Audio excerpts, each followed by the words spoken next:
1 ao 3, nos fala da nossa posição em Cristo Jesus. Ali está dito: bendito Deus e Pai de nosso Senhor Jesus Cristo, o qual nos abençoou com todas as bênçãos celestiais, ou com todas as bênçãos espirituais, nos lugares celestiais em Cristo Jesus, como também nos elegeu nele. O Senhor nos elegeu. E com que propósito? Para que fôssemos santos e irrepreensíveis diante dele em caridade. Alguém escreveu nos tempos passados, na época que não existiam tantos livros evangélicos em português como agora, mas tinha o missionário Orlando Boia, que deu a Imprevan Editora. A Imprevan Editora são os mais antigos, né, pastor Armando? Que lembram daquela editora. Os mais novos não conheceram, porque da Imprevan, depois surgiu a editora Vida. A CBAD começou a se desenvolver, porque na década de 70, até a década de 70 era ainda muito simples, os recursos que a CBAD dispunha, e a Imprevan publicou muitos livros, e publicou uma vida moldada no Novo Testamento, e era justamente um comentário da carta aos Efésios, o Evangelho das regiões celestiais em Cristo Jesus. Do capítulo 1 ao 3, Paulo fala dos privilégios de quem está assentado nas regiões em Cristo, nas regiões celestiais. Ele fala da nossa posição em Cristo. E do capítulo 4 ao 6 ele fala da nossa conduta. Ali ele fala sobre os dons ministeriais. Ele fala do privilégio que temos em poder compartilhar a mensagem do Evangelho, tanto que ele diz: a mim, o menor de todos os santos, e foi dado a graça de anunciar por meio do Evangelho as riquezas incompreensíveis de Cristo. No capítulo 6 ele fala, no capítulo 5 fala sobre nosso relacionamento com a família, os deveres dos pais para com os filhos, dos filhos para com os pais, do esposo para com a esposa, da esposa para com o esposo e vice-versa. Fala dos deveres dos servos com seus senhores. Mas no capítulo 6, no versículo 10 em diante, ele fala sobre as armaduras espirituais que o Senhor coloca à disposição daqueles que andam na sua santa presença. Ele fala do conflito existente. Ele fala do confronto de poderes que o cristão está vivenciando neste mundo tenebroso. E ele fala da necessidade que temos de nos revestir de armaduras defensivas e também armaduras que podem ser usadas no ataque. E no versículo do capítulo 6,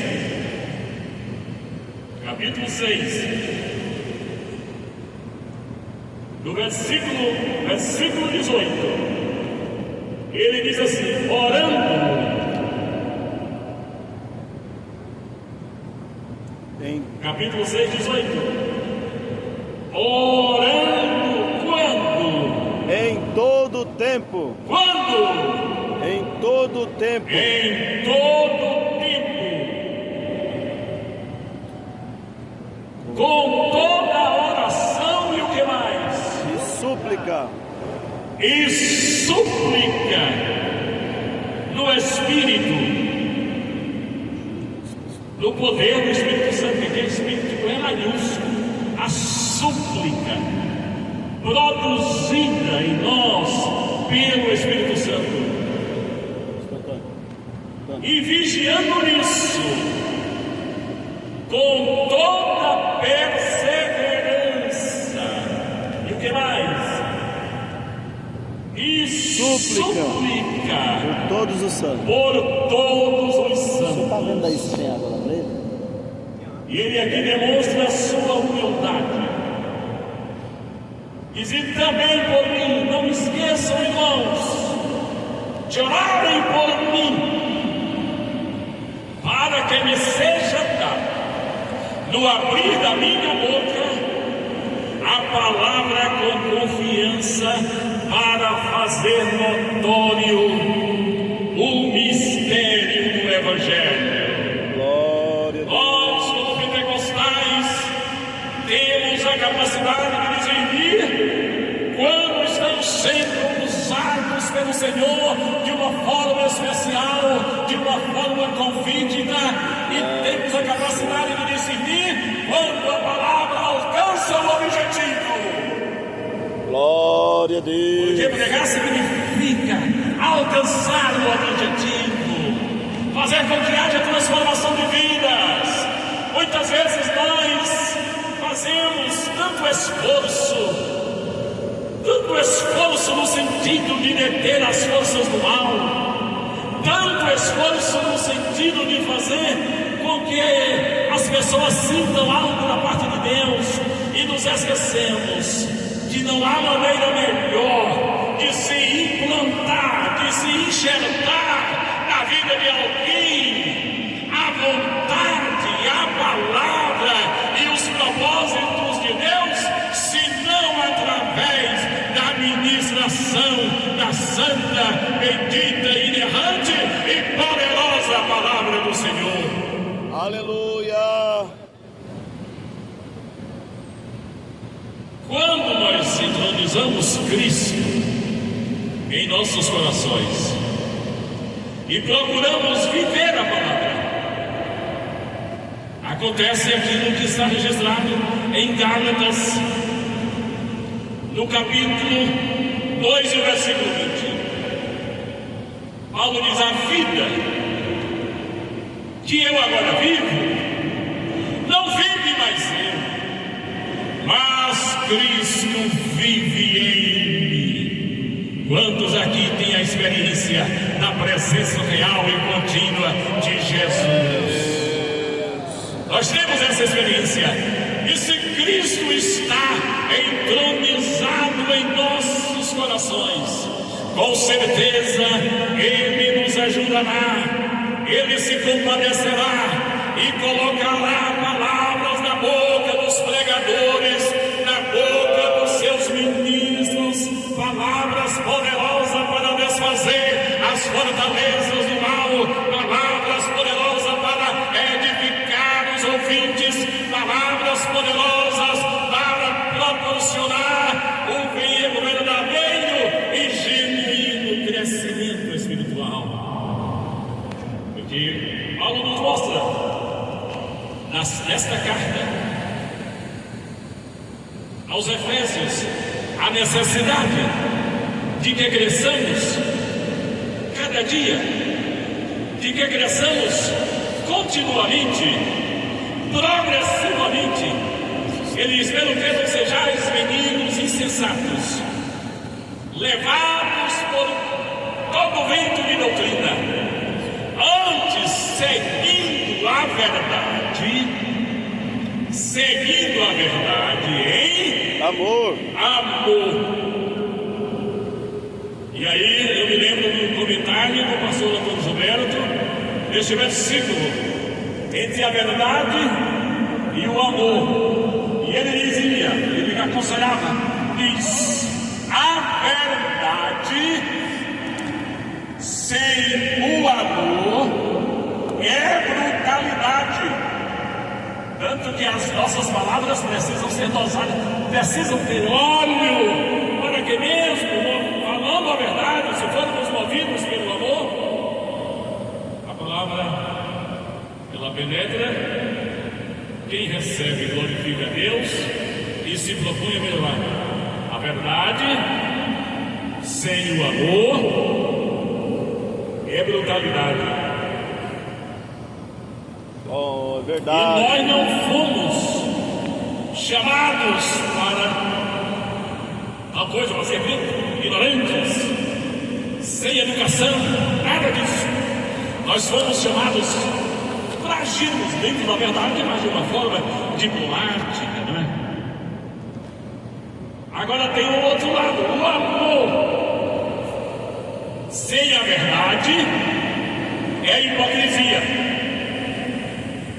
Então nós precisamos buscar de Deus e falar como está lá em Isaías, no capítulo 50, quando Isaías disse: o Senhor Jeová, e parece que está logo no início, no versículo 2, o Senhor Jeová me deu uma língua erudita. O Senhor Jeová me deu uma língua sábia. Com qual propósito? Para que eu possa dizer uma boa palavra ao que está cansado. Nós estamos vivendo um tempo difícil e muitas vezes as pessoas chegam em nossos cultos, em nossos templos, decepcionadas, arrasadas emocionalmente, cansadas, desanimadas, mas se adentram ao santuário e percebem que a presença de Deus é real e começam a ouvir a palavra e percebem que a palavra está misturada com fé, percebem que a palavra está misturada com amor, percebem que a palavra é uma palavra verdadeira, é uma palavra genuína. A pessoa é envolvida pela glória do Senhor e aquela tristeza, aquele desânimo desaparecem e a pessoa se reabilita para servir a Deus da melhor maneira possível. Glória a Deus. Paulo pedia a oração para que Deus lhe desse esta capacidade de comunicar-se através de uma mensagem eficaz. O que é mensagem eficaz? É a mensagem que produz efeito na vida de quem ouve. Nós temos um caso que está registrado em Atos 10, 44. Pedro estava em Jope, ele estava em oração, e ali ele teve uma experiência espiritual magnífica, um arrebatamento, e diz: Pedro, prepara-te, porque vem alguém enviado de Cesareia ao teu encontro. E ele se preparou e imediatamente chegaram os mensageiros de Cornélio. O Senhor já havia falado de Cornélio: manda homens a Jope a chamar a Pedro. Ele está na casa de Simão Curtidor.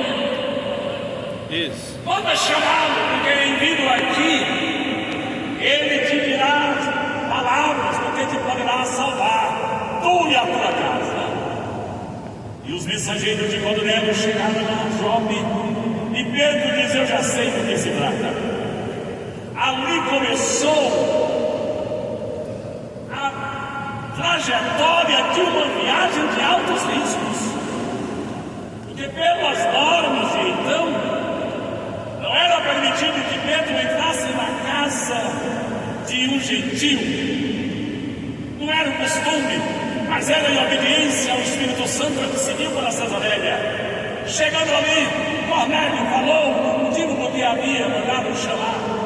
Diz: nós estamos todos aqui reunidos para ouvir tudo quanto por Deus te for mandado.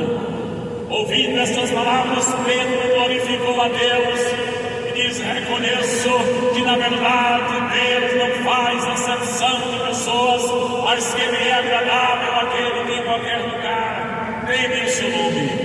E Pedro dá o o seu testemunho, começou a pregação da justificação pela fé.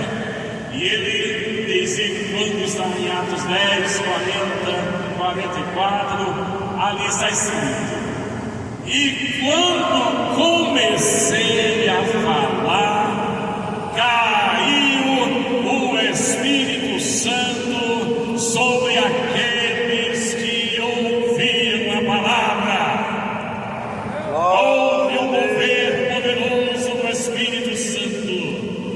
Eles aceitaram a Jesus, receberam o batismo com o Espírito Santo, falaram em línguas estranhas, foram batizadas e iniciou-se então a igreja ali em Cesareia. Quando o Espírito Santo está presente na vida do pregador, na vida do mensageiro, a palavra pregada ela é derramada de uma forma poderosa, de uma forma especial.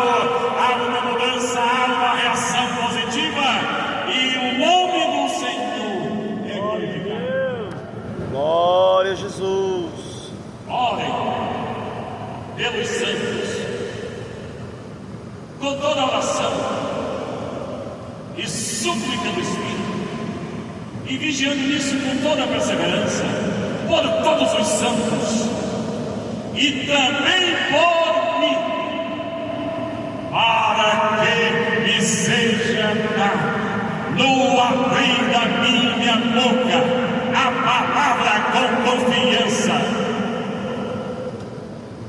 Nesse instante eu me dirijo a alguém que aqui está e que tem o desejo de comunicar o Evangelho com desenvoltura no poder do Espírito Santo. Eu levanto minhas mãos para os céus e ministro uma bênção sobre a tua vida, e tu experimentarás na próxima vez em que fores ministrar a palavra, tu experimentarás a diferença, uma unção especial sobre a tua vida, sobre o teu ministério. Tua mente será renovada, tua boca será renovada, ungida. O Senhor colocará a palavra na tua boca e tu pregarás e ganharás vidas para o reino do Senhor. Amém, Jesus. Eficaz. Glória a Deus. Está de acordo com aquilo que Paulo, escrevendo aos Coríntios, no capítulo 1, ele diz: olha, ele era consciente de que estava pregando em um lugar muito difícil para a penetração do Evangelho, pois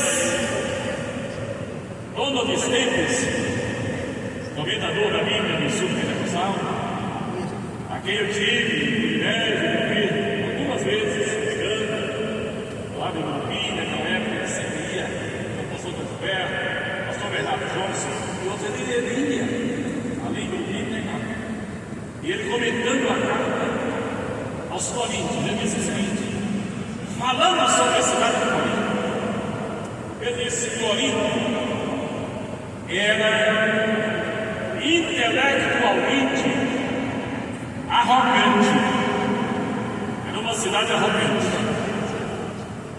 materialmente era uma cidade próspera e moralmente uma cidade corrupta. Então não era fácil. Tanto que nós lemos em Atos 18 que ele, estando em Corinto, ele foi habitar com Áquila e Priscila e se dedicou em trabalhar, fabricando tendas. E no sábado ele pregava na sinagoga, em uma sinagoga. Só que não havia a interação, como se diz na linguagem hoje, não havia assim uma conexão entre a mensagem que ele pregava com os frequentadores da sinagoga. Antes surgia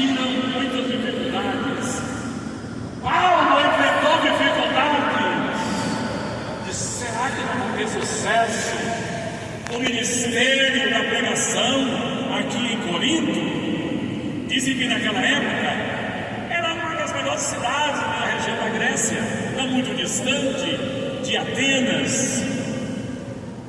Dizem que a população era calculada em torno de 200 mil pessoas. E Paulo estava ali no dilema: será que não vão ter resultados do trabalho aqui em Corinto? E quantas vezes nós nos defrontamos nessa situação? Talvez você esteja numa cidade onde você, com os olhos espirituais, você olha, e até mesmo com os olhos materiais, e você se vê cercado de dificuldades, de montanhas, de obstáculos.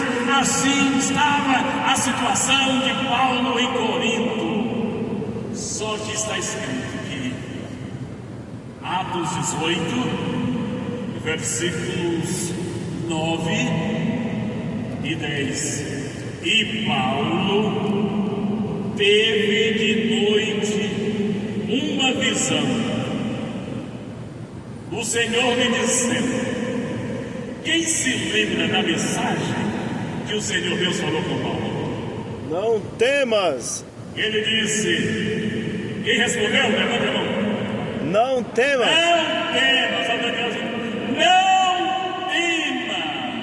Mas fale, não. Porque eu sou contigo. E ninguém lançará a mão de ti para te fazer mal.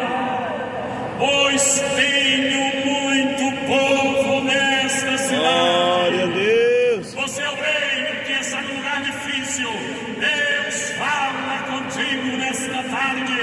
Ele quer te encorajar. Ele vai te envolver com a sua glória, com o seu poder. Aleluia. Ele vai colocar palavras de fogo e tu terás uma visão profética e andarás pelas ruas da cidade ou do bairro, levantando mãos para os céus e ministrando a bênção, Aleluia. ministrando o milagre de Deus, ministrando o crescimento. Glória a E tu Deus. verás que Deus. Aleluia, Jesus. Deus de maravilha. Nós precisamos. Permita-me dizer isso em meus olhos. Não é pastor Palmeiras, é pastor Palmeiras. É ele. Eu acho que o mais velho do que eu aqui, só ele. Mais idoso, porque ele não é velho. Porque alguém disse que velho é quem perdeu o entusiasmo. E nós somos idosos, mas temos o entusiasmo de Deus. E alguém disse que entusiasmo é Deus dentro de nós. Se você tem entusiasmo, glorifique a Deus, porque Deus está na tua vida. E tu exercerás o teu ministério por 20, por 30, por 40, por 50, por 60 anos. E nunca te faltará o entusiasmo. Aleluia. Para ministrar a palavra e profetizar bênçãos, profetizar salvação, profetizar a cura, a libertação para aqueles que te ouvirem. Não temas, irmão.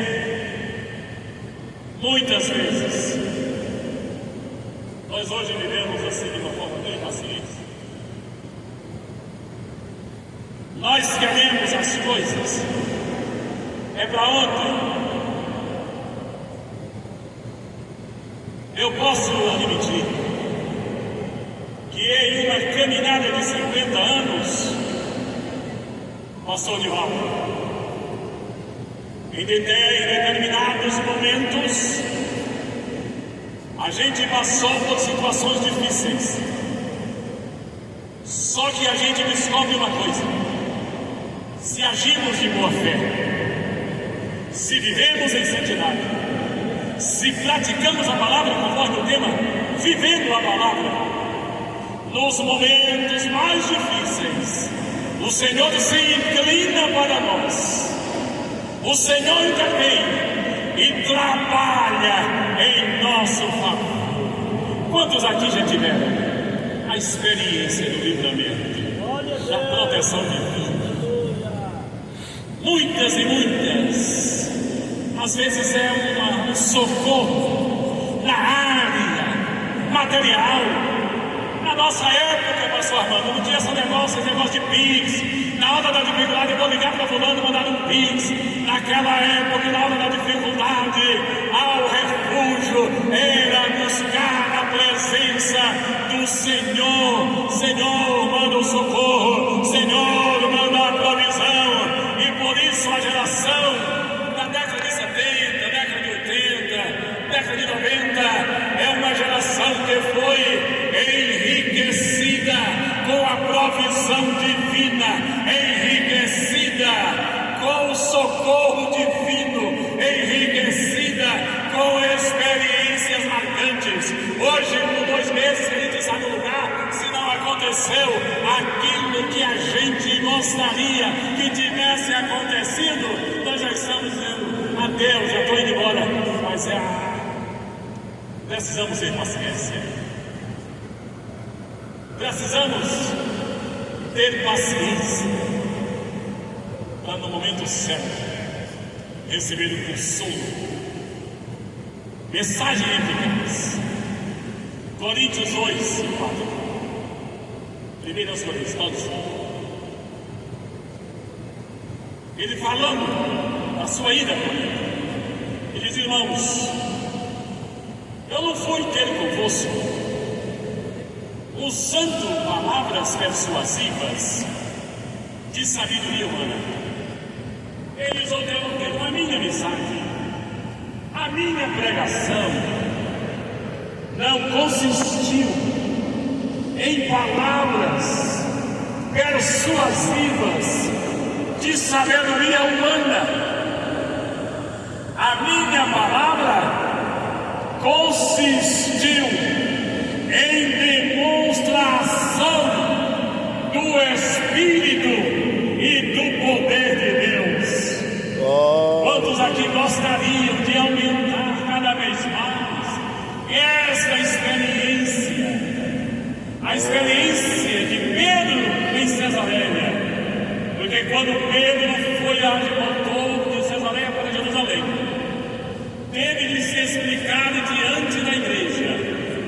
Ele diz: olha, quando comecei a falar, caiu o Espírito Santo sobre os que ouviram a palavra. Então disse: quem era eu para resistir a Deus? Então os líderes da igreja em Jerusalém dizem assim: então apaziguaram-se. Quando há um apaziguamento, entende-se que antes houve um conflito, né? Houve uma discórdia. Então os apóstolos, os líderes da igreja em Jerusalém, apaziguaram-se e glorificaram a Deus, dizendo: na verdade, até aos gentios Deus deu o arrependimento para a salvação. E ele escrevendo. Agora Paulo diz: a minha pregação, eu quando fui estar convosco, fiz com temor e tremor. A minha pregação não consistiu em palavras persuasivas de sabedoria humana. Ele reconhecia a dificuldade.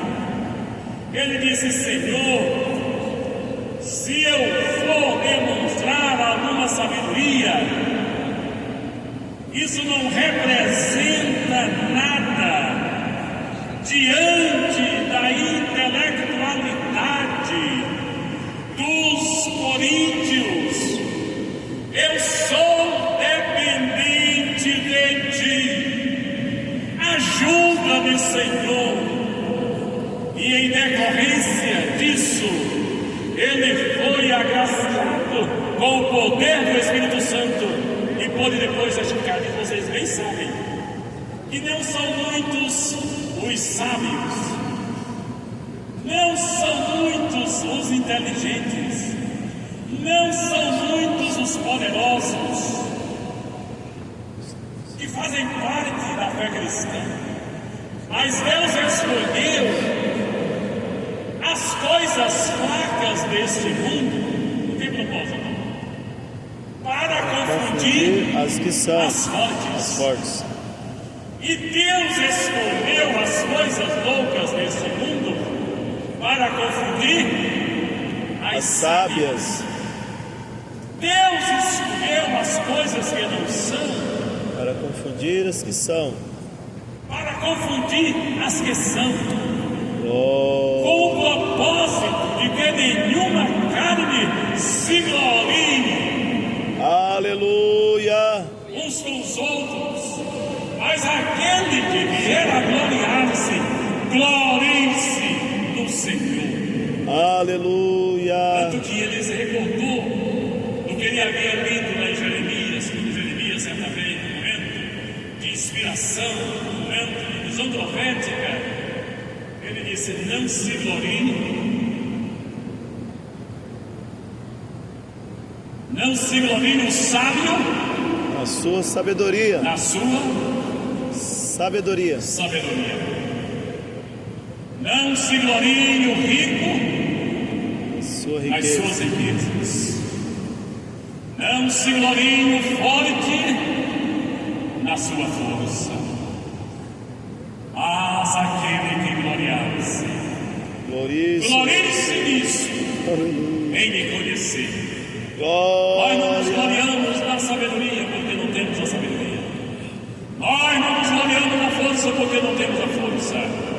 Nós não nos gloriamos nas riquezas porque não temos riquezas. Mas nós nos gloriamos em servir ao Senhor e nos colocar como mensageiros da sua santa e bendita palavra. Glória a Deus. Se buscarmos continuamente a presença do Senhor, nós contaremos com a sua assistência.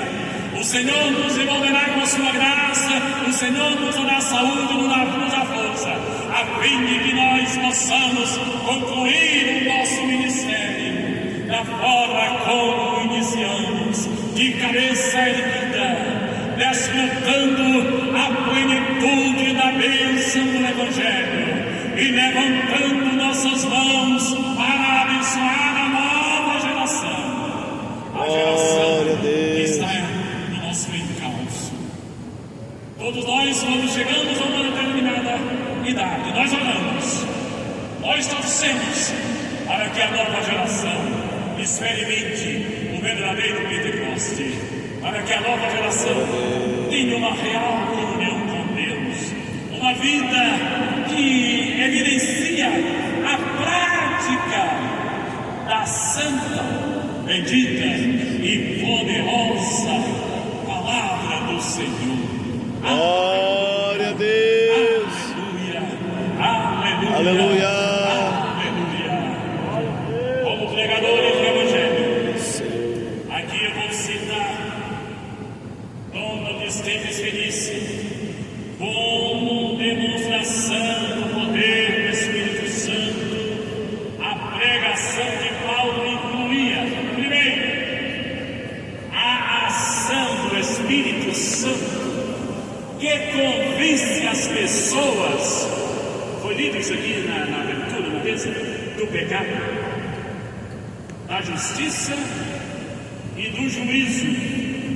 E o testemunho que ele dá, o testemunho que o Espírito Santo dá do poder salvífico do Cristo ressurreto.